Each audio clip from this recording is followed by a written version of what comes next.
welcome to the Tuesday, January 24th Board of County Commissioners regular meeting. Welcome to Harris Hall. Ms. Murkowski, Ms. Pettigrew, thank you for being here this morning. Good morning. Thank you. All right, we have just a reminder to everybody that the time clock on the wall is accurate today. That has been repaired from past meetings, and so we do have an accurate time clock on the wall. The first item on today's agenda, Mr. Murkowski, do we have any adjustments to the agenda? No, not from staff. Okay, from the board? I'm seeing none. Then any emergency business to conduct? Very good. Then we'll step straight into item number 3, which is public comments. Today we're going to do something a little bit different with public comments than we've done the past year or so. And that is to say, you have a 3-minute time limit on a public comment. If you keep an eye on this clock on the wall to my left, which will be directly in front of you, that'll give you the signal or countdown to 3 minutes. There'll be an audible signal, excuse me. It'll sound like a bell at 30 seconds, at which point just keep an eye on that last 30 seconds, summarize. And at 3 minutes, I will say thank you and call the next speaker. So today, I'll take the speakers in order that they signed up. The first speakers we'll take are the ones who are present in Harris Hall. We will also have a queue from speakers who are online. The online queue will be handled by Ms. Jones. So today, the first speaker signed up is Carolyn Partridge, who will be followed by Patricia Hine. Ms. Partridge, would you step to the microphone, identify yourself, and keep an eye on the clock?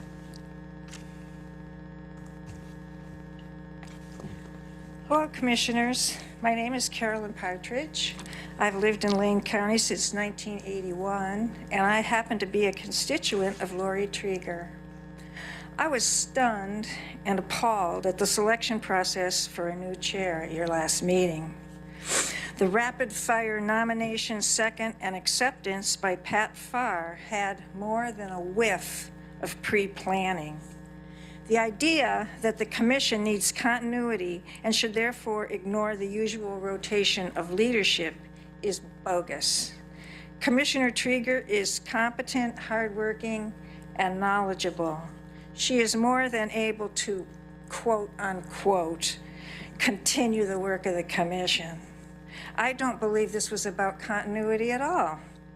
Perhaps the desire to preempt her chairmanship was due to her progressive thinking, or to the fact that she is a female, or just a flex muscle. Perhaps it was all of the above. In any event, it was a bad look for the male members of this board. Those are my thoughts on what I observed. I'm not a crank or a feminazi who's always on the lookout for misogyny. It's just that this was so egregious, it needed to be called out. Basically, I'm just a civic-minded citizen who cares deeply about Lane County. I truly hope the board will be able to move forward in a more harmonious manner. Thank you. Thank you, Ms. Partridge. Next, Patricia Hine, who will be followed by Jim Noy.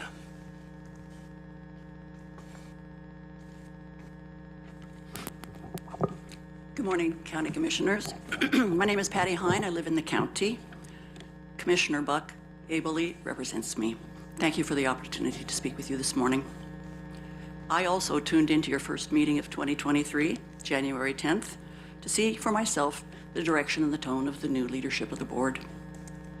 To my extreme shock, what I witnessed instead of an orderly, dignified transfer of power according to time-honored traditions and customs, that might sound oddly familiar right now, was a poorly thought out but quickly executed sexist power grab by male majority to take over power from women.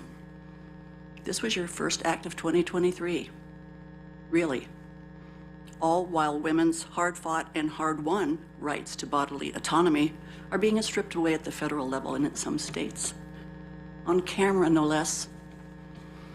Anyone who views the video of how you conducted the nomination for chair, Commissioner Farr, would have no trouble seeing how that you orchestrated the process to keep Commissioner Trieger from assuming power. You ignored Commissioner Buck, who raised her hand first, instead acknowledged Commissioner Siega, who, after some observations about what a great team you and Commissioner Trieger had made last year, nominated you for another term. Commissioner Lovell quickly seconded, and you accepted. The short discussion that ensued, sealing this misdeal, would have been laughable if it wasn't such a serious breach of public trust. If you wanted to demonstrate for, let's say, a group of young people how our elected leaders should conduct themselves to engender faith and confidence with the public, I would hold this up as an example of what not to do. You wonder why some people, young and old, refuse to vote, why they don't believe the representatives have their best interests at heart. They feel like they're just invested in their egos and not in service. They no longer have confidence in those who are elected to represent them. More and more people are disgusted with government, and your action proves the point. If you have the stellar character you say you have, Commissioner Farr, you will recognize this grossly misguided misstep, to put it nicely, and step down and let Commissioner Trieger assume the gavel as is custom. She is more than qualified and ready. The board rotates leadership because it is a fair to do things. Whatever were you thinking? Thank you. Thank you, Ms. Hine. Jim Noy will be followed by Linda Kelly. Morning, Commissioners. Congratulations, Mr. Senega and Lovell, on your appointments. My name is Jim New. I live in Commissioner Senega's ward, or District 1. The first regular Lane County Board of Commissioners meeting on January 10th was a blatant display of male political posturing. At a time when men in politics are taking away women's reproductive freedom, it was appalling to watch the three gentlemen, the majority, work together to keep the current female vice chair from being nominated for chairman. Why? Because the men made the dubious case for continuity and maintaining momentum. The current chairman first called on one of the newly elected commissioners, even though his not the first hand raised, ignoring the female commissioner. Watch the tape. It was an obvious slight and profound evident. Customarily, the chair serves a year's term and the vice chair has a year's term. Rotating leadership ensures those roles are shared fairly, and this was fortified by the male commissioners praising the vice chair for her work. But that, as it turns out, was just frivolous banter. What was exhibited was the men on the commission working together to keep women in their place. Obviously, prior planning and decision had to have taken place, devising a scheme before the meeting. The male president gets a second term, and the women are now relegated to stay in second place. What is next by this male majority? Telling the female commissioners what they can and cannot wear? Had the male president moral compass, he would have relinquished his nomination to the female vice chair. You can still do that, Chair. Be the man. Realize your discriminatory slap to the women on this commission and step down. You might even gain some community respect back at that point. Thank you. Thank you, Mr. New. Followed by Linda Kelly is the last person signed up in Harris Hall. Lane County Commissioners, thank you for the opportunity to share my thoughts. My name is Linda Kelly, and I reside in District 3. I watched the commission meeting of 1/10/23. Commissioner Farr, I've worked with you in the past and perceive that you have been a person who values integrity and fairness. I was shocked to watch you glance over at Commissioner Buck and then turn away and call on the new commissioner from West Lane County, Commissioner Senega, to ask for nomination for the chair position. The vote and comments that ensued, frankly, had the bad optics of a foregone conclusion made before the meeting among the new commissioners and yourself. I certainly hope that that was not the case.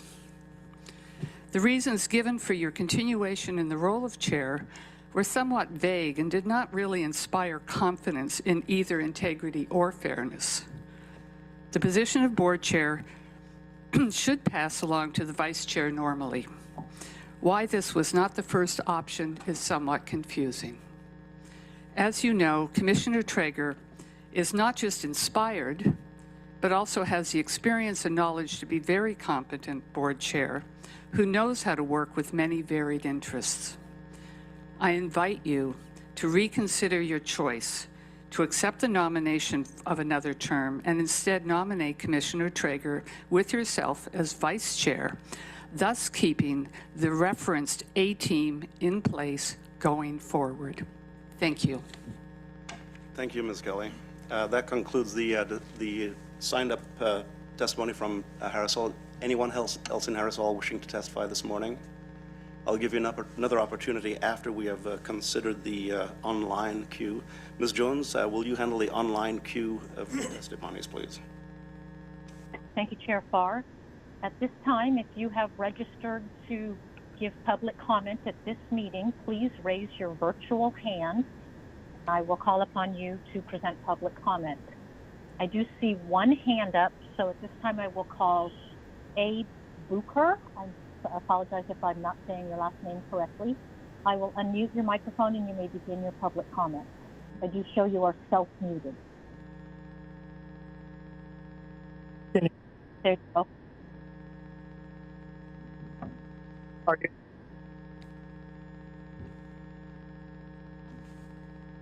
Why, we're not hearing you. I'm not sure. You're unmuted, but I think you have maybe a bad signal. Are you hearing us? I hear you loud and clear. Are you able to hear me? Oh, now we can hear you. Ms. Okay. Jones, can you restart the clock? Thank you. Thank you very much. This is Anthony Bucher. I'm here to speak on the item of Commons on MLK. I am a 30-year veteran of the fire service in Eugene, Springfield, and retired battalion chief. I spent almost 30 years running calls on our homeless population and those that now reside at Commons, most of them by name because of running into them on the street over the last, specifically those there, probably over the last 5 to 10. So I've been part of the community long before Homes to Good and St. Vinny and the county got involved in this endeavor. I probably just want to speak from a first responder standpoint and just say that even though it was well intended, its end result has not been, I don't believe, what all hoped it would be. The drain on the emergency services of our community, which would include CAHOOTS, police, and fire, is far exceeding even the numbers that you as commissioners have probably heard or will hear in days to come. From my perspective, those that are there need more than just a building. And I think one element, and why I'm speaking here today, that could assist in this is if the county was to, in some way, take over maybe some more ownership in the program. The problem, from my perspective, is that there were too many hands in the basket from the start, and in the end, there's not great accountability for those that are there, for sure, and for those that are even players, because there's not one entity to look to for a real. Now, we can talk about homelessness in a totally different context, that there's a spiritual element there that is missing in all of our great endeavors. But from a practical side of things, the many hands that are a part of this process, what has transpired in the end is the same individuals that have been attacks on pre-emergency services in the community for years are now just relocated to one location. And it has not only just transferred the calls to one location, but has actually increased volatility and safety to first responders.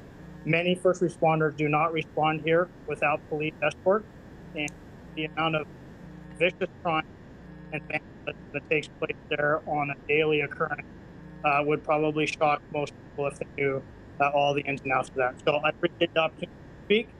I know you'll probably be talking about this more in the future, topic for many years past, and I appreciate time. Thank you. Thank you for your public comment. At this time, Chair Farr, I do not have anyone else signed up for public comment, so I will return the meeting to you. Thank you, Ms. Jones. At this point, I'll invite Commissioner's response to public comments and/or other issues and remonstrance. I'll look for the queue. Commissioner Buck. Start us out as usual.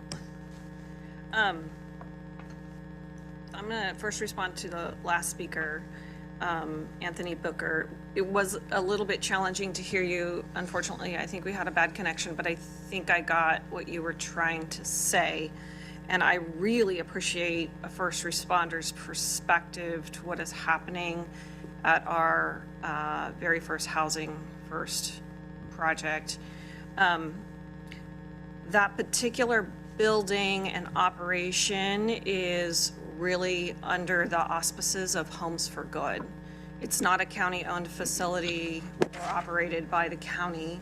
It's owned by an LLC through Homes for Good, and they're really the board that would probably want to hear from you. The county is a partner, but we are not the jurisdiction that oversees that building. Nonetheless, I am on a board of Homes for Good along with Chair Farr, and I appreciate the feedback, and thank you for that. For those that spoke first regarding our first board meeting and the rotation of chair, I've always worked on this board where we have rotated chairs. I personally would have preferred that, and I think I expressed that at the time. One thing to note is, as we grow larger as a county in population, some of our comparator counties and larger counties have elected board chairs. And that is something I have thought about as we grow bigger and bigger here, and what is the best fit. I would prefer the tradition of rotating chairs as we always have. That seems like a fair transfer of leadership opportunities. But it is important to note that there are some positive aspects of an elected chair at the Board of Commissioners that we see in other counties.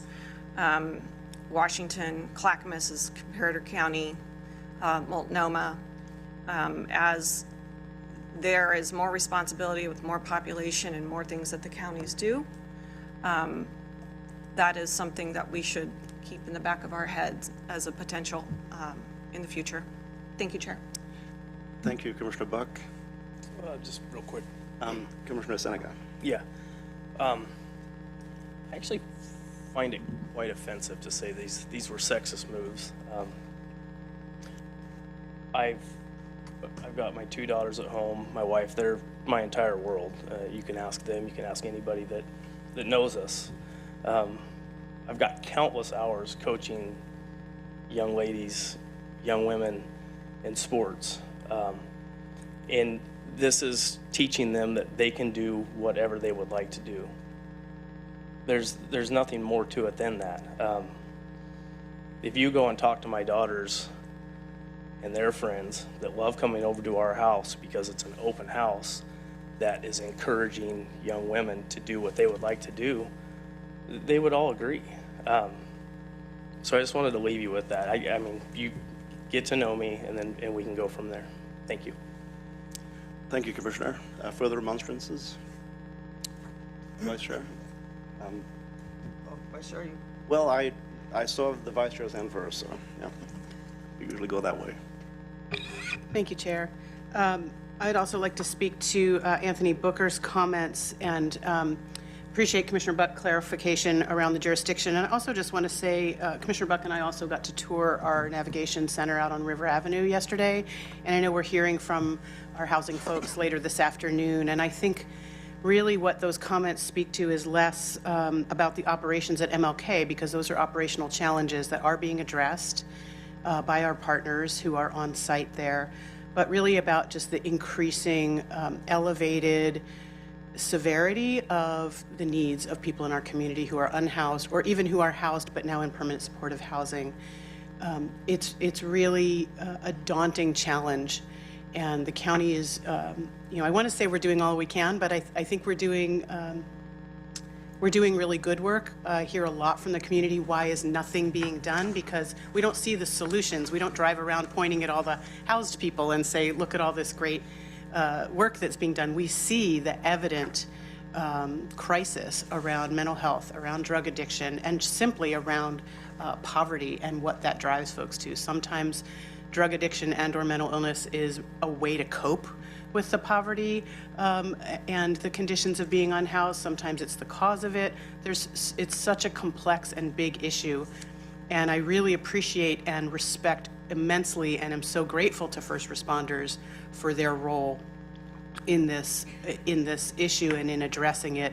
It's why we're working particularly hard to build a behavioral health stabilization center so that we can start getting at the problem earlier in the cycle and break that cycle by providing treatment for folks who are in such crisis, because they do require evidence-based, medical, professional behavioral health treatment, and they deserve it. So we're working really hard. We're learning a lot from the MLK Commons. All of our partners are.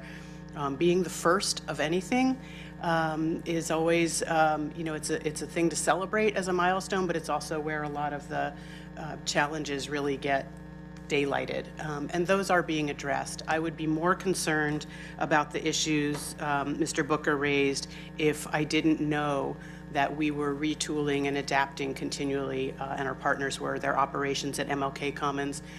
And one of the ways I know that that's working is because we've built and leased up other permanent supportive housing sites since MLK Commons and have not had those issues because we did based on the lessons learned at MLK Commons, did a different lease up, a different staffing ratio, just a different implementation plan. So now we're going back, partners are going back at MLK Commons and trying to address some of those issues retroactively, and that's a little more difficult. So again, just thank you for everything you do for public safety, Mr. Booker, but particularly for helping us understand how we might do better at the MLK Commons. I think I will just leave comment to the earlier testimony by saying thank you. I appreciate being seen. I'm not the first woman on the board, but I am only the 7th in the history of Lane County elected, Commissioner Buck being the 6th. We have a problem with gender equity, and those are structural and systemic problems. It's not about any one individual. It's a much larger issue, and what you all brought to us is your observations of how those systems and structures played out here on this board, and I appreciate it. Thank you. Thank you, Vice Chair. Commissioner Lovall. Thank you, Chair. A couple of comments. Thank you for everybody for doing public testimony. I know sometimes that's a daunting, scary thing, so I appreciate that. Battalion Chief Booker, I certainly appreciate your words. His words are some of the comments that I've been collecting over many first responders and people that respond to MLK. And, I appreciate also Vice Chair's words about, the county's doing a lot of good things and we're learning a lot of lessons from MLK. But at the same time, there's certain things that MLK Commons is doing that as a county commissioner and a citizen of Lane County, I feel like we should do differently, and some decisions need to be made, maybe some tough decisions to re-steer that ship. Let me just share with you a couple of other statistics about MLK Commons that I've been able to ascertain. Last 6 months, we've had 174 calls to that particular site, down, fortunately, from 400 calls just in the month of March of 2022. 16% of those calls were violent in nature, concerning and including harassment, dispute, assault, abuse, armed disputes, menacing, fights, an armed subject, assaults with injury, shots fired, and traumatic injury. 30% of those calls had more than one police car respond, and 53% of those calls had absolutely every EMS entity respond, including fire, EPD, CAHOOTS, and ambulance services. So when you look at that amount of response and public involvement from our great public safety system, and the whole idea behind MLK Commons was to eliminate the bulk of those, obviously that's not being attained. So in my opinion, something needs to be done soon and firm, and we need to rethink that option. So I think if I can get some head nods maybe in the future from our county commissioners, maybe we could attack that building in unison and maybe do something better, because I think the county can do better there.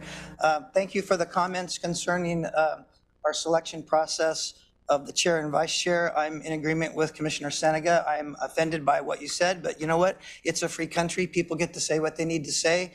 I would also recommend that you give us some patience. There's two sides to every story. The side that we were considering as the A-team. You know, I love the way one newspaper in town quotes me. They use a 40-year-old sitcom as the reason why I made that comment. But A-team refers to there's a good thing going here. The team is working well together.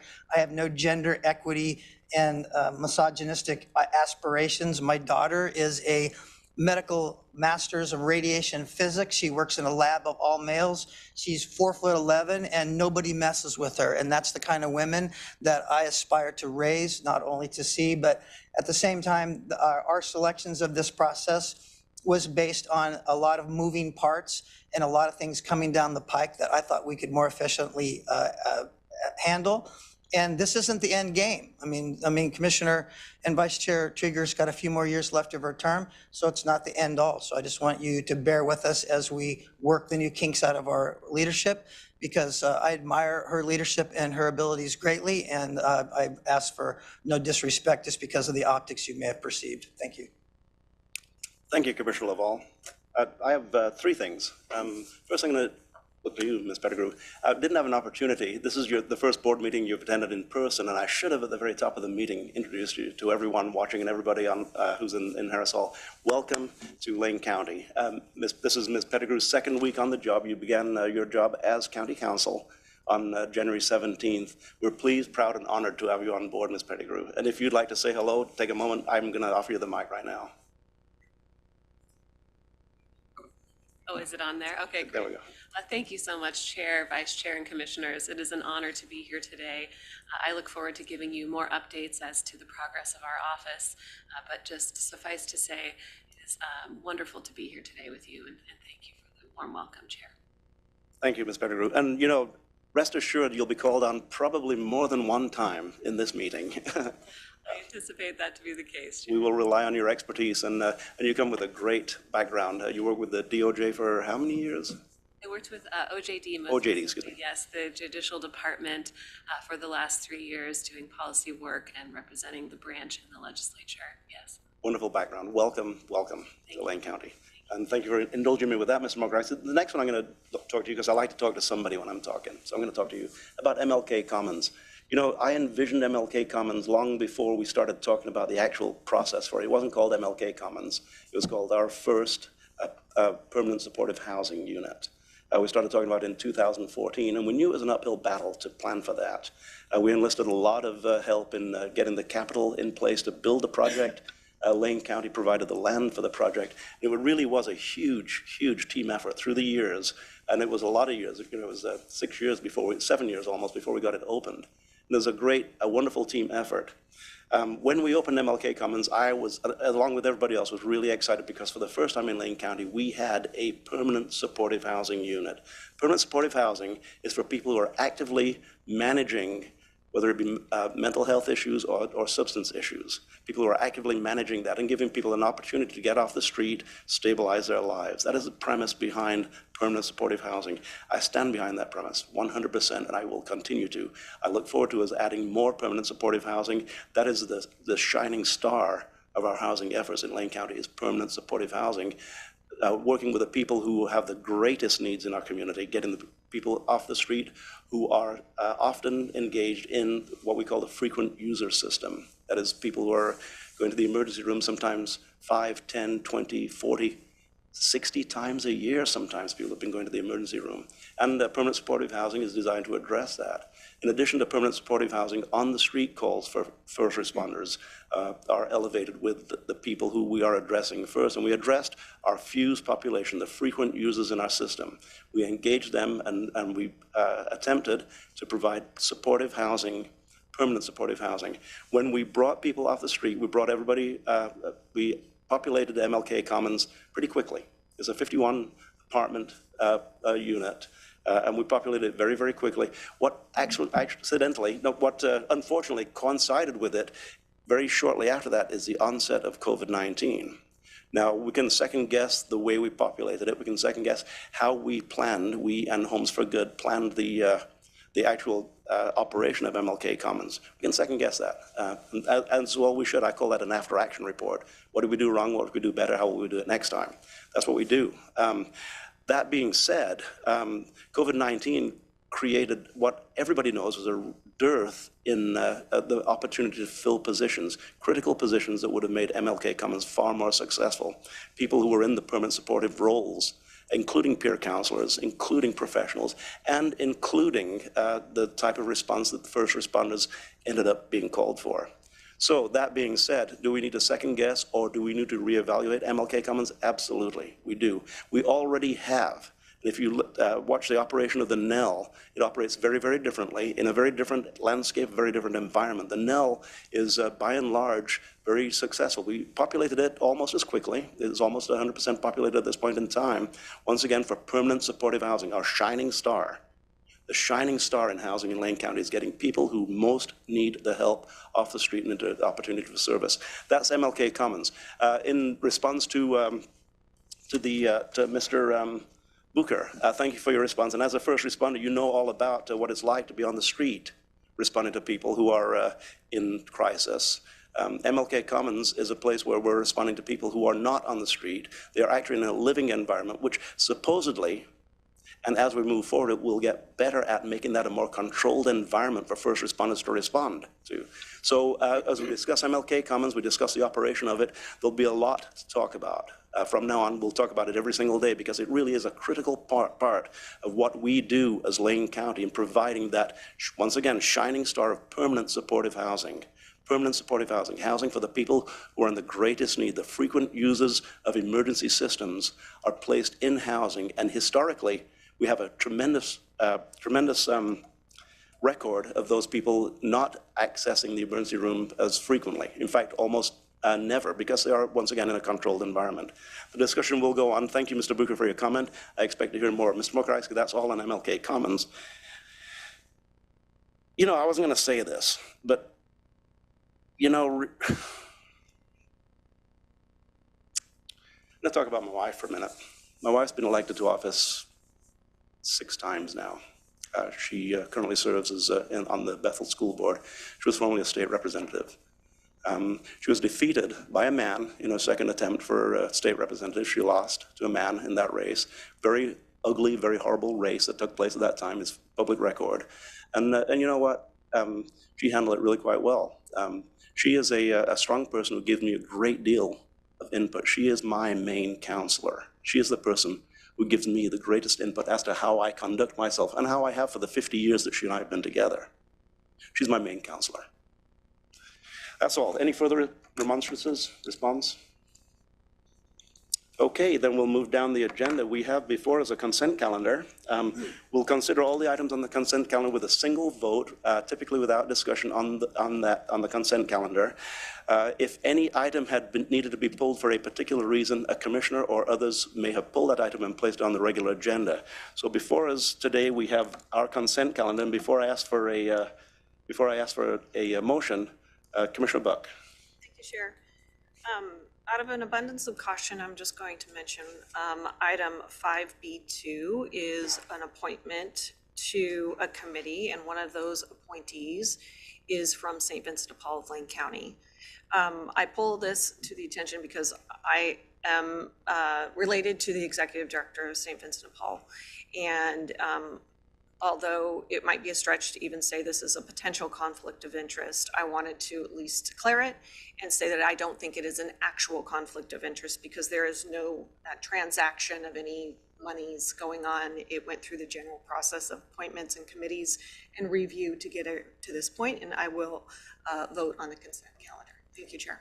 Thank you for that declaration, Commissioner Buck. I would certainly agree with your analysis of that.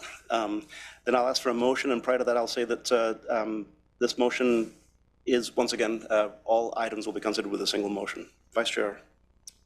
Chair, I move approval of the consent calendar for Tuesday, January 24th, 2023. I'll second it. Moved by Vice Chair Buck, and, excuse me, I got accustomed to saying that years ago. Moved by Vice Chair Trieger and seconded by Commissioner Lovall. Discussion to the motion, there is none. I'll call for the vote. All those in favor, please say aye. Aye. Passes unanimously. Thank you very much. And we'll move down our calendar. Mr. Mokrajski will move directly into item 6A, which is county administration. And I believe you have a panel that's going to be with us today. Mr. McRae is with us. I'm not missing anything, am I? No. Okay, good. I must have the wrong agenda. There's a 10 o'clock time certain. Oh, there is a 10 o'clock time certain. This agenda item was movable. It's scheduled for 45 minutes. I can give you the hyper-shortened version if you like, or I can. You know, my agenda, which I just printed out this morning, does not call for a 10 o'clock time certain. So if you're all right with it, we'll move directly right now. My mistake. Item 7, Sheriff's Office, 10 a.m. 10 Oh, there is a 10 o'clock time certain on the 10 o'clock. So thank you very much, Vice Chair Trieger. Do you, you're scheduled actually to give us about 45 minutes. That's correct. So do you mind a split presentation if we go directly to our That's fine by me if that works for you. Very good. Then let's approach it with that in mind, Ms. McRae. Thank you very much. Ms. Booker, I see. Thank you. Thank you. And I know Diana's working all the magic in the background here, and she has the presentation already up. Thank you so much, Diana. So I have a short PowerPoint. My goal is to give you comments in just about 10 minutes, so we have plenty of time for discussion, and some of that may come in the second part. That might be perfect timing. Thank you, Ms. McRae. Sure. My name is Matt McRae. I'm the Disaster Recovery Manager for Lane County, focused on the Holiday Farm fire. And I'm just going to go right to the first slide. What I have for you in terms of slides this morning is just a handful of data points, which I've shared with you at every quarterly update, and then a handful of just highlights of specific actions that are going on that I want to bring to your attention. So Diana, next slide. Am I doing it from here? So this is good news. In my opinion, this is a chart of the number of survivors who remain in shelters. It's not good news that there are still people in shelters at this point, well after 2 years after the fire. But you can see the trend is moving in the right direction. The folks who are in shelter are being supported by Oregon Department of Human Services, and they're doing all they can to help people find long-term housing options.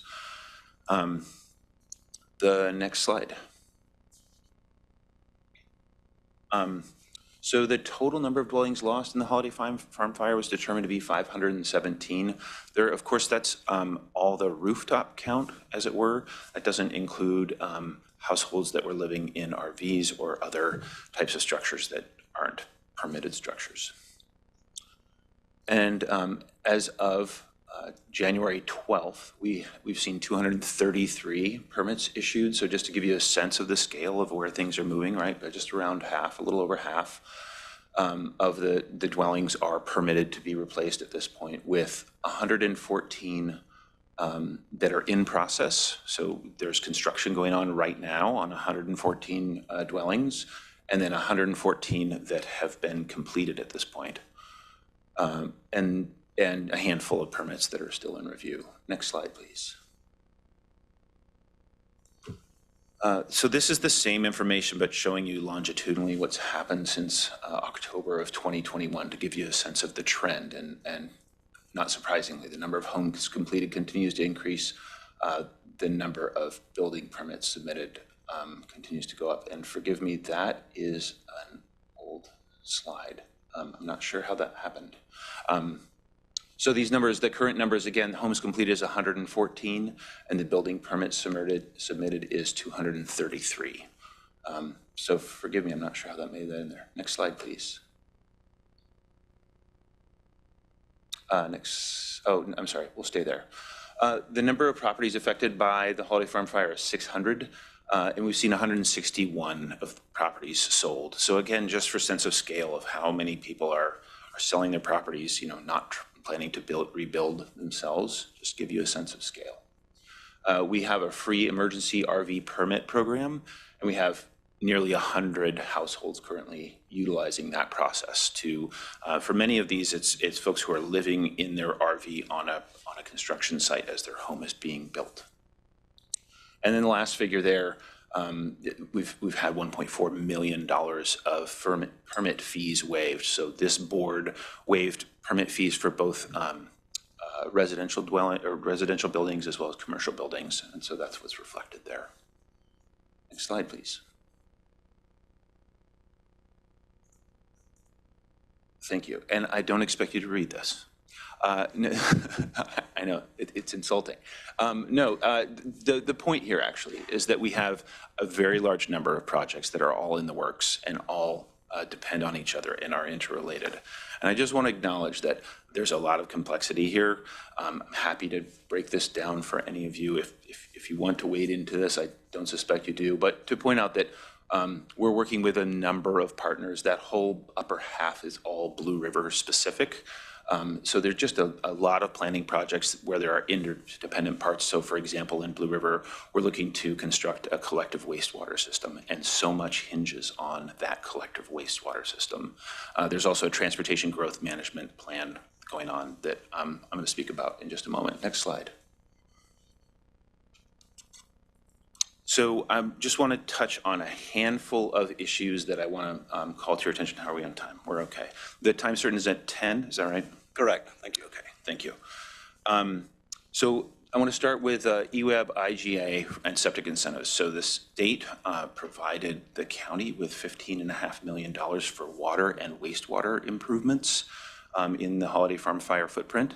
$1.5 million is being passed through to EWEB. And I just want to highlight our partners at EWEB who saw this opportunity to take an existing system that they have. They have no interest loans available to folks who live up the Mackenzie. The utility has an interest in protecting water quality, and so that's their motivation.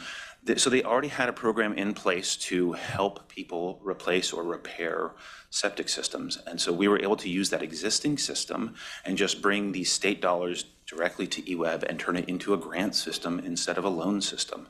So I just want to highlight again that we're taking advantage of our partners and existing systems to try and help move dollars as quickly as possible.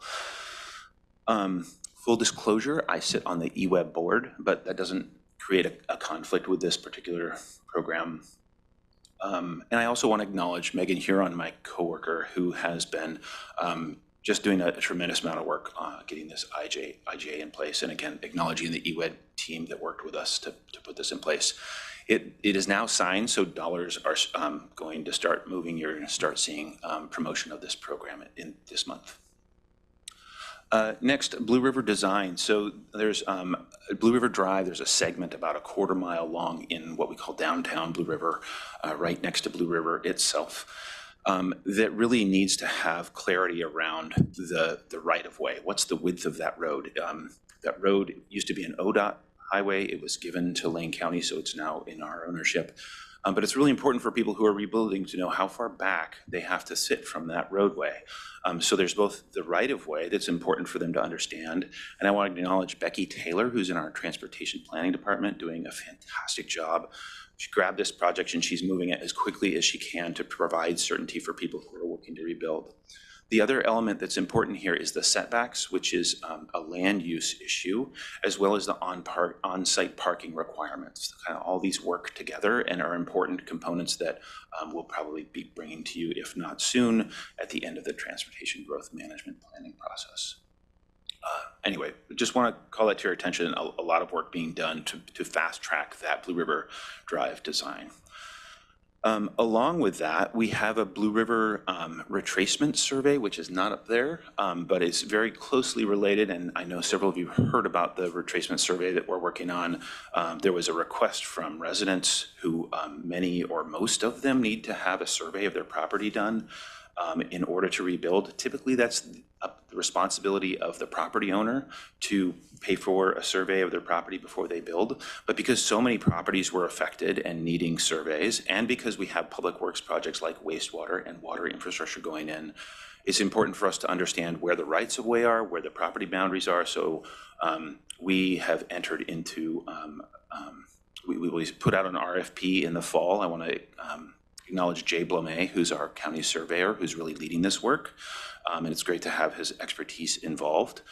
So we put out an RFP. We had a number of proposers, and we actually just got estimates, or bids rather, for that work yesterday. So we'll be selecting a survey company to begin that work very soon. Next is the Transportation Growth Management Project. I'm just checking my time again. I know there's a bunch here. I'm trying to hit these in just a couple minutes and give you an overview. Transportation Growth Management Project is done by Department of Land Conservation Development in partnership with our Lane County staff, and it really will it's an opportunity to take a look at the zoning and some of the transportation elements in Blue River. Again, this is focused specifically on Blue River. It's going to take about a year to complete the whole planning process, and those proposed changes will come back to you at the end of that year. And I want to say approximately a year. There's a lot of moving parts there, and I don't want to speak on behalf of that planning team. You may hear about the FEMA Direct Housing Mission. You all are aware that we had 17 units placed on a site up in Rainbow. Those have been slowly emptying out and not refilled. It's FEMA's policy to not refill those as people move out. So we have just a couple of households still in FEMA housing up in Rainbow. That's going to end in March, and so you're going to hear about that. And I just want to acknowledge that and recognize that we've been working with Oregon Department of Human Services and Oregon Housing and Community Services to ensure that there are options for those folks who are living in those units. It may very well not be upriver. You know, those units are upriver where those folks want to live, completely understandably. There's just not a lot of openings for housing opportunities up the Mackenzie. And so I just want you to know there will be housing options. It may not be their preferred location. But again, you may hear about that. You may also hear about wildfire recovery and resilience account funds. These are state funds that are going to expire at the end of June. Both the state and the county, working with nonprofits, are working to get these dollars into the hands of survivors as quickly as we possibly can to make use of as much of these as we can. But they are going to, that program will end at the end of June, at the end of the fiscal year. There's another source of funding that is just on the horizon that's being run by Oregon Housing and Community Services. That's the Community Development Block Grant Disaster Recovery Funds. Though the state's intent is that those CDBG-DR dollars will be available to take the place of these wildfire recovery and resilience account dollars by the end of June. So you're going to hear probably that these dollars are going away, and just want you to know that the state's intent is that they will be supplanted by a federal source of funding. Two more things and then I'm done. Disaster case managers. We are having a turnover of disaster case managers. This isn't a program really that the county operates, but again, one that you're going to hear about possibly. Catholic Charities has been operating the disaster case management system for the bulk of the disaster case managers. We have several different community organizations that have disaster case managers on site up the Mackenzie. Catholic Charities has supervised the bulk of them, and that's going to be ending at the end of February. So again, you may hear about this. We're going to lose some disaster case managers, but the state is actively backfilling with new disaster case managers with other agencies and community organizations. And lastly, one of the newer entities to be developed upriver is the Mackenzie Land Trust. The goal of the Land Trust is to develop properties that can be made permanently affordable and provide housing ownership opportunities for residents and survivors that are affordable. They're partnering with Dev Northwest in that endeavor.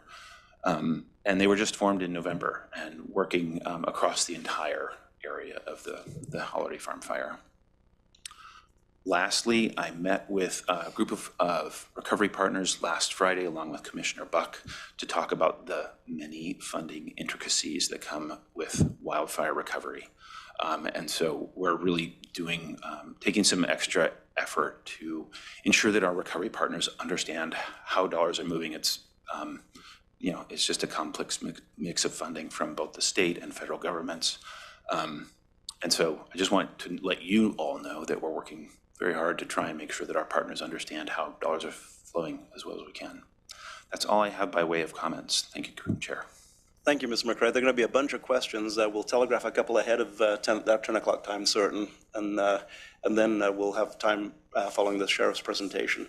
But you acknowledged and praised Becky Taylor. I always do this because 4 years ago, Becky Taylor was named the outstanding public employee for Lane County, all of Lane County, all governments in Lane County. So, Ms. Taylor, thank you.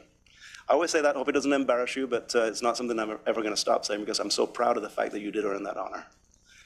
Then at this point, Mr. McRae, I'm going to ask Commissioner Buck to make some comments. As you mentioned, Commissioner Buck has been actively involved in the fire recovery at a very, very deep level. So, Commissioner Buck. Thank you, Chair. The list that he just went through, just for the new commissioners, is a fraction of all the projects and works that are currently underway, kind of at the 50,000 foot level. And I'm happy to, talk with you and bring you up to speed on more, as you're probably being overwhelmed with information at this point already, but I'm happy to do that, and for the public know that there's a lot more happening at a deeper level. We had Director Bell come down and speak with us regarding disaster recovery funding through Oregon Housing and Community Services the other week. It was a pleasure to have her and her deputy, Caleb, which I was pleased that they were willing to come down in person here to speak with us about the issues that we're still seeing in flow of funding to the fire victims. And they were very responsive. We will be following up, and we'll hope to see some things move on their end as well. And there will be probably more follow-up conversation about the various fundings that are coming through. We had 2 pages of different projects and different funding for various items upriver, and they're all intermixed, different state agencies that we're dealing with. And I'm so happy that Matt is the one that's been tasked with trying to follow the funding. It's extremely challenging, even 2.5 years later, and it's big money. So it's really important for us as a board to be exceptionally involved as much as possible. And I'm happy to take the lead, but it would be wonderful to make sure that we have the full board support as we move forward. Thank you, Chair. And thank you, Commissioner Buck, and thank you for your ongoing and seemingly tireless work up there. Every time I turn around, Ms. McRae, you're talking about how Commissioner Buck has been deeply involved at every level of the state. We're moving close to our time, sir, and I'm going to telegraph a couple of my questions. I'm not going to ask them right now, but my question is going to be surrounding a quote that you made. And your quote is, not a lot of openings for housing opportunities up the Mackenzie. We'll talk about that in my questioning. We'll also talk about sewage in Blue River.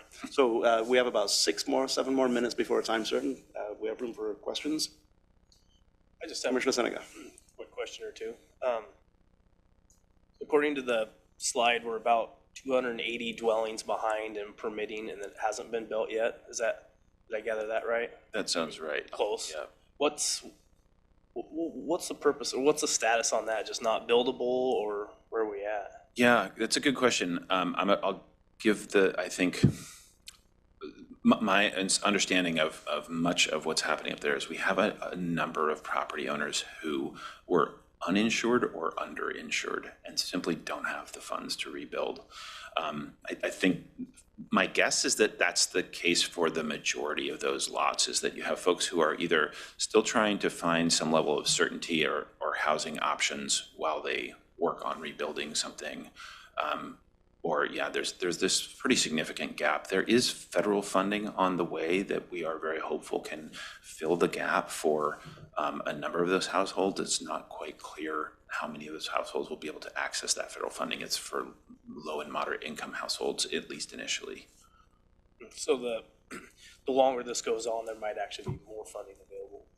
Yeah, the largest source of federal funding isn't quite here yet. We're expecting it to show up in the next few months, and the programs to support home rebuilding really will probably be this summer. So yeah, it's those dollars are coming through HUD, and it just doesn't move super quickly. Commissioner Seneca and Ms. McRae, I think Commissioner Buck has a little bit of insight on that also. There's another segment or two of folks. Some obviously have sold their property, and so who knows what the new owners want to do with that property or when they'll want to build. But there's also a decent amount of folks who are still completely traumatized and are not ready for that. I actually just met with somebody recently who just started. They were just now ready. They had relocated out of the area and they just took their time. And when they felt like they were ready, they were going to start the process. But some may never do that. It may just be too much. So the expectation that every single dwelling will be built back probably won't happen, right? Thank you for that, Commissioner Buck. Did you need to add to that, Ms. McRae? No. Very good. Perfect observation. Thanks. And Commissioner Seneca, you have a time for a quick follow-up if you have such. Well, kind of on the same lines. How much is in the WRRA fund still that we're? Yeah. My understanding, so I'm not immediately, I don't administer that program, but my understanding is that there's somewhere on the order of about $1 million left in that account. It started out as 2.2 million, and it has the potential to be refreshed with state funds. So the initial allocation was 2.2. Our county staff are working very closely with OHCS, who provides those dollars, to make sure that we can expend as much as possible to be sure those dollars don't go back into the state general fund. Thank you, Commissioner. Ms. McRae, let's recess this particular topic, and thank you for being patient with us and coming back subsequent to the Sheriff's presentation. It is scheduled for approximately half an hour, so you can stay with us, monitor online if you wish. You can sit here if you want, and I'll sit down there. Thanks, Chair. Thank you, Ms. McRae.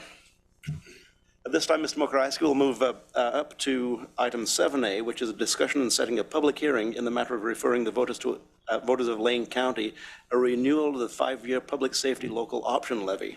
Now, today our panel is a separate elected official, our Sheriff Harold, and today you have with you in the audience behind you, I believe Sergeant Tom Speldrick is with us, and Captain Clint Riley is with us, and please introduce all of your panel.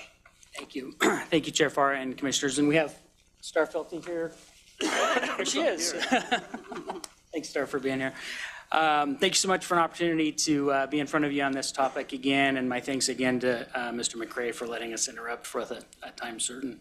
Of course, we got to visit with you on the 10th of January to talk about the public safety levy, the history, what brought us to a successful levy in 13 and a successful renewal in 17. The purpose of being in front of you today is to give you a chance to take a look at some draft ballot title and ballot language.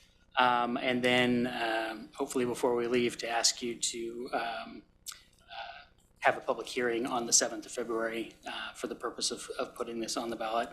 I will mention the ballot language is we talked a little bit on the 10th about all the work that Sheriff Tom Turner put into the original successful passage of the levy, and that was really because he did so much work in the community to find out what the community wanted, and then they drafted the levy language to match what the community said they wanted.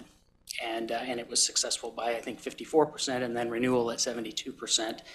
That language closely mirrored the original passage. So I guess all that is to say this mirrors 2 previous successes, and because of course we're not looking to fix something that's not broken. So we've had 2 successful ventures with the community to ask them to support this endeavor, and so this language closely mirrors past efforts. And Sheriff Harold, if I may, and you maybe we're going to mention this, but I know that Sheriff Turner's initial effort were strongly aided by Sergeant Gary Carver. Absolutely, yeah.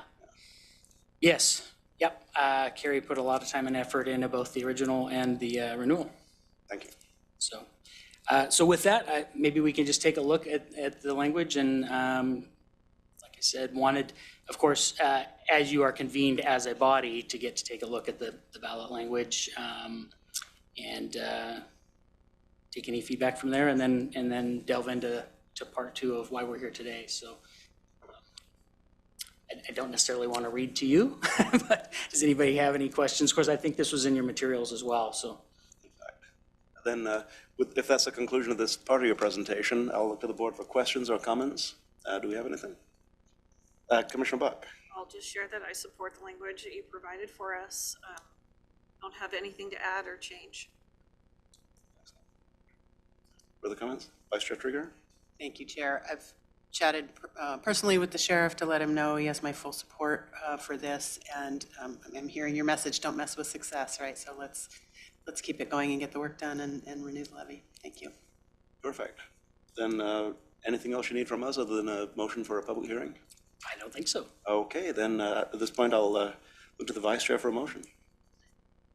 Oh, sorry. And Ms. Felty, thank you for being here this morning so much. Did you want to add anything before we move? Okay, thank you. Great. Then I move we set a public hearing for February 7th, 2023 with a 9 a.m. time certain for the matter of referring the voters of Lane County a renewal of the 5-year public safety local option levy.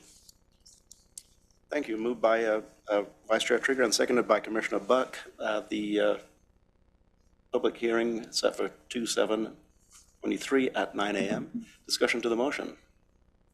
I'm not seeing any. So I'll call for the vote. All those in favor, please say aye. Aye. Aye. Passes unanimously. Sheriff Harold, thank you so much. Captain Riley, Sergeant, thank you very much. Ms. And you know, we gave you 30 minutes, you took 3. Do we get extra credit for being that efficient? You got 27 minutes to do what you want.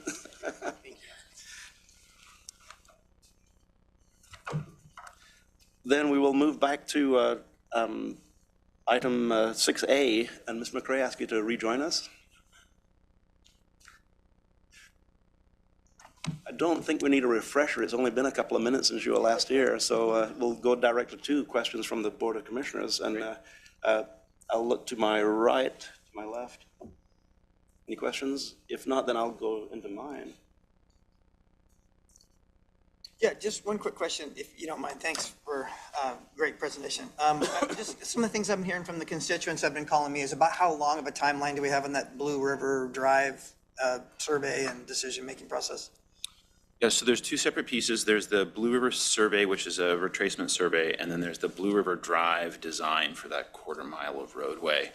The timeline for the design of the roadway is within, actually, if Becky's here, I think she stepped out. It's within the next 6 months. That'll come back to you for finalization. I believe it's shorter than that, but I don't want to overstate how quickly that will come to you for the Blue River Drive. For the retracement survey itself, as I mentioned, we just got bids for that on Monday. And so we should be selecting a contractor this month, and they should begin as swiftly as they are able. Some of the contractors indicated they could start within a few days, others within a couple of weeks. So we would expect, certainly within February, we'll see that begin. In broad strokes, most of the time estimates we got back to complete that work was about 4 months. So there's a fair amount of research that has to be done looking at existing surveys, and then there's a significant component of field work. So hopefully that gives you a sense of scale. I, of course, cannot guarantee it will be done in 4 months from the time it starts, but when I look at the project proposals from several contractors, it was around that.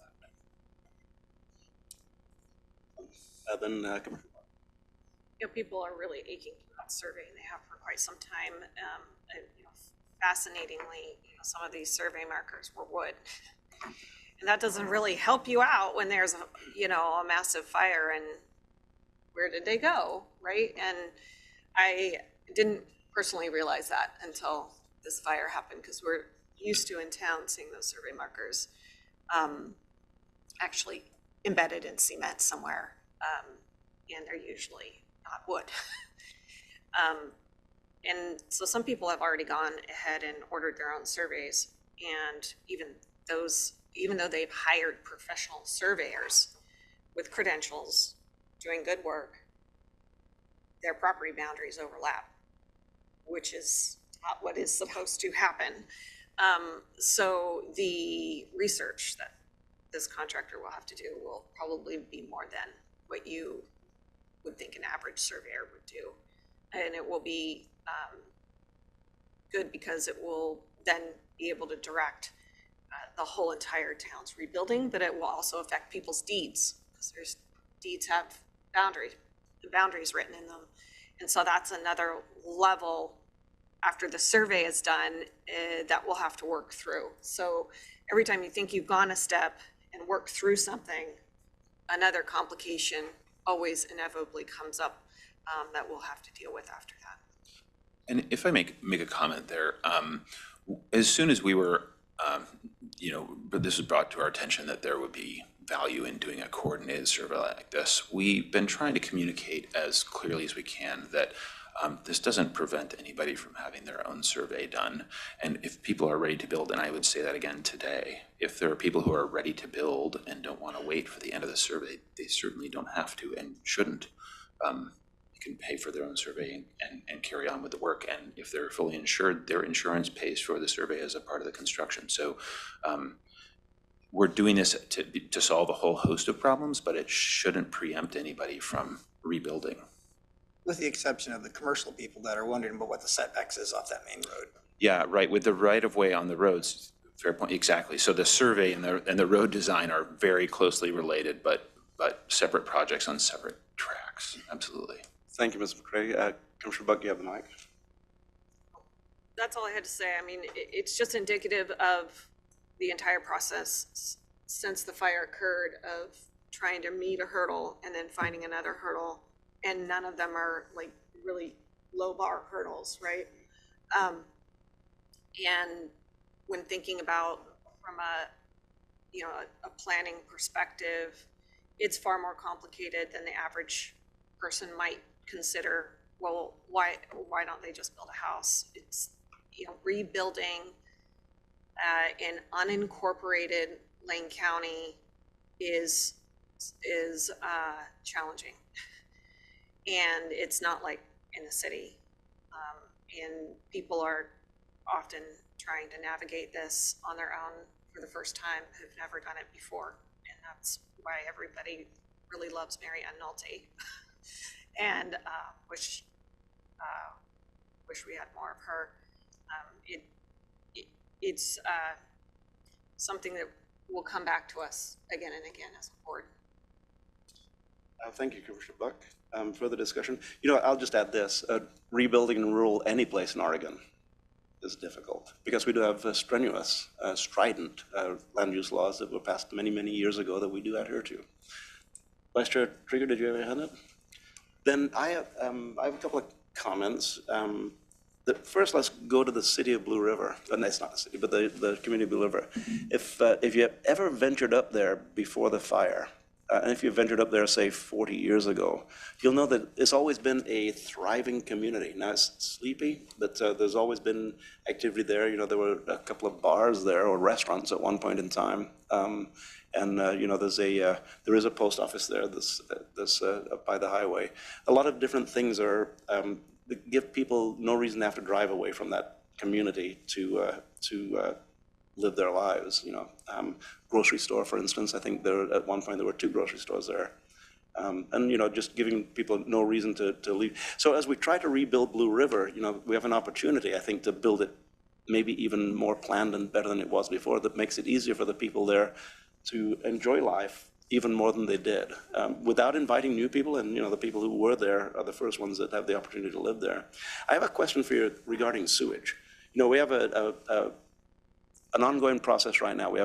We're determining what we can do with sewage. It is the Mackenzie River. There are very strict rules regarding the Mackenzie River, regarding, for instance, leaching of nitrates into the river. I think there's a zero tolerance there, which is kind of absurd, but that's the tolerance that we can adhere to. I'd like to just get a quick response from you. Where are we with the sewage project in Blue River? And I know that Dev Northwest has a small cluster of housing that they're building, and they found a way to add what may be it's a communal sewage system, sewer system. Septic, I believe, is what it is going to be. And as you talk about the sewage system, what are the opportunities for other smaller clusters such as that? One that may incorporate a library, a public center, a restaurant perhaps. If you would keep that in the back of mind as you talk about where are we with the sewage and what's the timeline prognostication for that? Prognostication, yeah. Thanks. I'll give it my best shot, Chair Farr. Just by way of background, On the Mackenzie, any development in this area is subject to the three basin rule, which is a state rule that is administered by the Oregon Department of Environmental Quality. And it says that any flows, any discharge flows above 5,000 gallons per day will be managed by the state, not the county. So flows under 5,000 gallons a day get managed and permitted through the county. And so really that's what we're bumping into is if we do a collective wastewater treatment system, we're going to go above that threshold. It triggers the three basin rule. And we find that the three basin rule really prohibits the discharge of any effluent, no matter how well treated, if it flows down and into the groundwater, and if the groundwater is connected to the river, which in this canyon, in this particular circumstance, is almost inevitable, right? The groundwater is just directly connected to the river. And because of the soils that are very rocky, cobbly, gravelly soils, the effluent flows down to the groundwater very quickly. So that's really the challenge we're running into. Rob Woodard has been leading the charge. He's a special district manager for Lane County. He was brought on specifically to tackle this and is also working on other projects in other parts of the county. He has been working closely with Oregon DEQ to look at different options. They have looked at a couple of different potential spots for collective drain fields. Effectively, the design that's being considered is shared septic systems of sorts. It's where each home is likely to have a holding tank, but then the discharge would be done in collective drain fields, so that not each property has to have their own drain field. That's really one of the big challenges in Blue River. There are lots that are so small they can't accommodate both a home and a conventional drain field. They could accommodate a home pre-fire and the grandfathered in drain field that existed, but now that that is gone, they're simply unable to rebuild. And this includes commercial properties because their flows tend to be larger, especially for restaurants and cafes and the like. We see higher flows that trigger the three basin rule. So the analysis work continues. It looks like putting water onto the ground in the couple of preferred sites that we were looking at is not likely to work. They're currently looking at the potential for a deep injection well that would get the treated water below the river and surface waters. We'll see what the results of that are in the next couple of months. That's a more expensive typically and more technologically advanced approach to this that hasn't been done in this particular region. What I will say is we also were awarded an EPA grant. So we worked with our partners at Willamette Partnership and FEMA to submit a grant application for EPA technical assistance, where they have hired engineers to look at cluster systems, which I think is what you were referencing, Chair Farr, where essentially you'd have, again, shared septic systems, but instead of being across the whole town, it might be 5 or 10 homes that are sharing a drain field. So they all have their own tank and a shared drain field. I guess I won't speculate as to where we're going, but I will point out that the research on both a collective wastewater system that would incorporate citywide treatment and that kind of cluster system, the research on both of those are going in tandem. So we're not waiting to get the result from one before we start working on the other. I will say there are policy barriers that will have to be addressed if we go towards clustered systems. They're not outright allowable currently, and so that's something that we may be coming back to you to look at.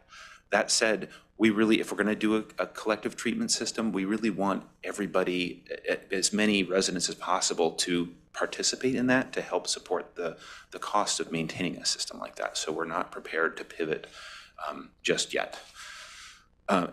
And I will say, with those grants that just came out through EWEB for septic and advanced septic systems, we do expect that we're going to see some uptick in building where people didn't quite have the funds, and this makes up the gap. And we're certainly not dissuading people from, building a septic system in Blue River if they're ready to go. So there are dollars there to help them with that.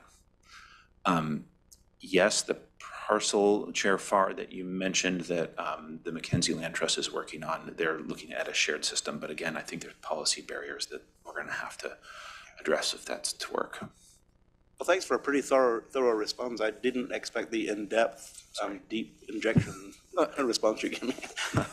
I'm intrigued by the deep injection possibility. I would expect that's very expensive and actually really quite deep to get out of the watershed completely, but we'll hear more. And I know Mr. Woodard has his hands filled with the work that's going on this. And I think we have a certain amount of money that is allocated, that's set aside for specifically this research and also the ultimate implementation. So I'm excited to hear as we move along, because I talk about Blue River in terms of the past, but really let's talk about Blue River in terms of the future. It is a community where people have chosen to live, where it's has been and can be and will be a wonderful place to live. So thanks for your diligent work on that. And once again to you, Commissioner Buck, thank you for your work on this. We had an open house there last weekend, weekend before last, that I was not able to attend. I know that Commissioner Buck attended, and I believe Commissioner Vice Chair Trigger, did you? Somebody else attended with you? Actually wasn't able to attend. Oh, you aren't? But luckily we had other electeds. Representative Conrad was able to attend, and that was really good. And there'll be plenty of more opportunities in the future for others if they're interested in coming to those events. We do them periodically up there. Thank you. Thank you, Commissioner. Then just the last thing that I had telegraphed on the few opportunities for housing. I love your exact quote on that, which was, in a second here, it was exactly, not a lot of openings for housing opportunities of the Mackenzie. Never have been, because it's constrained for lots and lots of reasons. And for many of us, me in particular, it seems that it should be easier to put, for instance, tiny homes up there. And for instance, replace a single dwelling with maybe two smaller tiny home dwellings with a similar type footprint. So we can add front doors, which we as a Board of Commissioners have always been, and I think will continue to advocate for more housing in Lane County. So there's no question in this, Ms. McRae, the burner is still up on how do we find innovative ways within the rules that are in place or that can be adapted to the new and changing situation. How can we find innovative ways to add more houses up there? No need for a response on that unless you have a ballpark home run. No home runs, Chair. I do have a couple of points, though. You're all familiar with the ADU allowance that is, and that change in policy that I believe that's coming to you, or has it been to you already? I should know this. I don't. It's in process. Okay, so in process, which would allow ADUs, which would allow more small homes alongside existing homes. The challenge is really with the once dwellings have been removed, the rebuilding is really what the challenge is from my perspective. When we think about rentals, if people are trying to rebuild their primary home, they're going to do that before they rebuild a dwelling to be served as a long-term rental. And so really the rental stock, which was short to begin with, is effectively non-existent. And I will point at the team at Homes for Good that are doing their darndest to get new homes up there as quickly as possible that can be made available as rentals and for ownership. And I'm sitting beside the Vice Chair of the Board of Homes for Good, so once again, they are doing good work on that. And there's the other inventory of people who had rentals up there that weren't on the books. We know that there were people living in uncharted places. It's only a speculation on my part. We've seen an uptick in people seeking housing on street corners in the city of Eugene, for instance. I wonder how much of that is people who have not been able to relocate because of the fire. They didn't have any dwelling on residence, so we don't have any statistics on it at all. And we know that a lot of veterans like to live off the grid one way or another. And we have no numbers on how many homes that weren't registered homes were destroyed during the fire.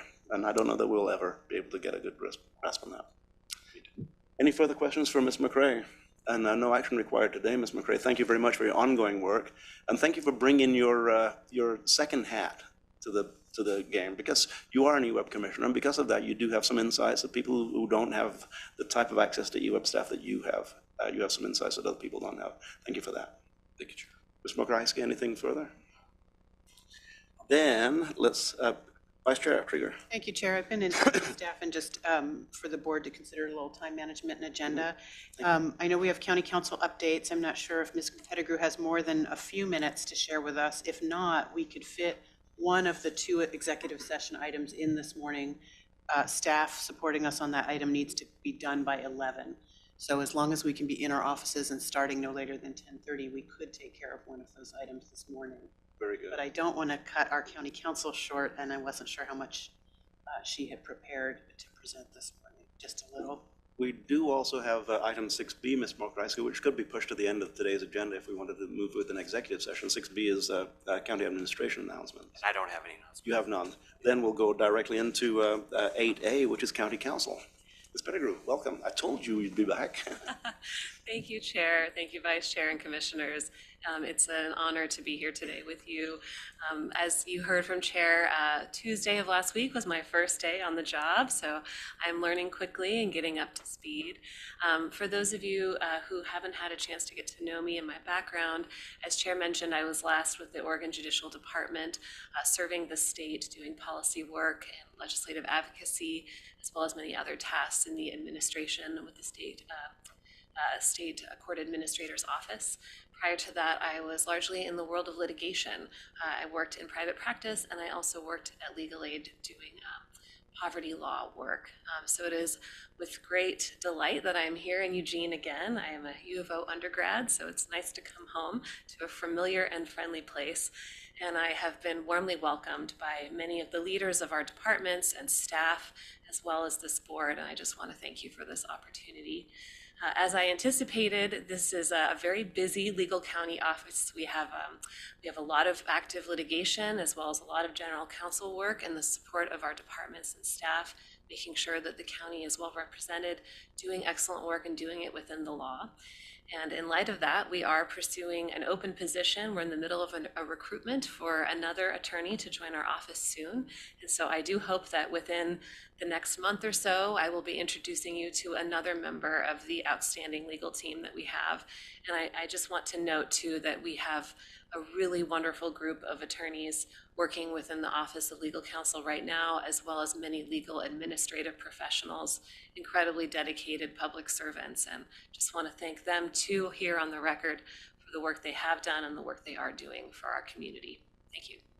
And thank you, Ms. Pettigrew. You know, the last week you've been so busy, I've hardly seen you in the office. I'd make a point of stopping and saying hello at least every time I do, but it's not been very frequent. You have lots of things going on. So to the board, any comments or questions? Then thank you once again and welcome. Day ain't over yet, so don't take your shoes off. All right, then we can move along with our agenda. We can move into executive session. At this point, without any further comments from the board, we'll move into executive session. At the sound of my gavel, we will be recessed from this Board of County Commissioners meeting, and we'll reconvene in executive session in our own offices at 10:35. Will be the reconvening in our own offices. So, the Board of Commissioners will meet in executive session to conduct deliberations with persons designated by the governing body to carry on labor negotiations. This executive session is held pursuant to ORS 192.6602D, which allows the Board of Commissioners to meet in executive session for the purposes listed. Representatives of the news media and designated staff shall be allowed to attend the executive session. All other members of the audience are asked to leave the room. Representatives of the news media are specifically directed not to report any of the deliberations during the executive session, except to state the general subject of the session as previously announced. No decisions may be made in executive session. We reserve the right to come back out into public session should the need arise, and we will return in public session at 1:30 in Harris Hall. Recessed.